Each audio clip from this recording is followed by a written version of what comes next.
children. Hi. And no immediate family. All right, so I want to talk about how I tap while driving and privately, because tapping, as any of you know, works for me. And I am not a tapping expert. I am not certified in tapping. Let me just say that. I am neither. But I tap, and it helps me, and I found shortcuts that work. So I think I can share them with my people. So when you're driving in a car, you're supposed to keep your hands at 10 and 2, right? And so you're not supposed to have your hands off the wheel. A lot of kids I work with have anxiety, and I need them to follow the law, obviously, because you can't teach them things that are against the law. You just can't do that. So with your hands on the wheel, right, there's the part of the tapping called the karate chop, which is on that part of your hand right there. So you karate chop the wheel, the driving wheel. Karate chop at 10, right? As you're driving along, and just karate chop, karate chop, karate chop, right? You can still keep your fingers on it as you karate chop. Your hands are on the wheel, there's pressure.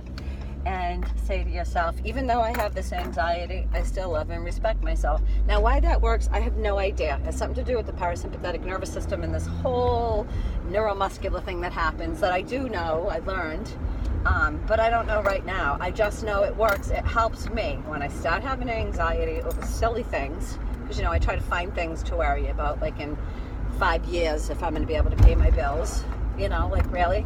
How about just for today and that whole thing?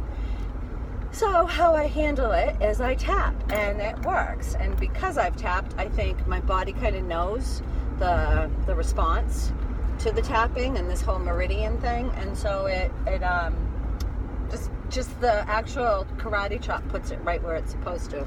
You also can hold on the wheels, and literally, instead of tapping on your meridians, you just tap on the driving wheel.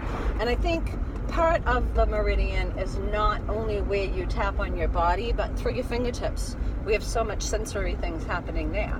And so, again, I say, even though I have this anxiety, I completely love and respect myself. Even though I have this anxiety, I love myself. Even though I have this anxiety,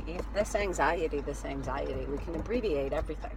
So that if I'm driving in the car with somebody and I'm having anxiety and I don't want them to think I'm a total whack job, I just kind of start tapping the wheels. All right? So that's for driving in the car, and hopefully it helps. Peace out.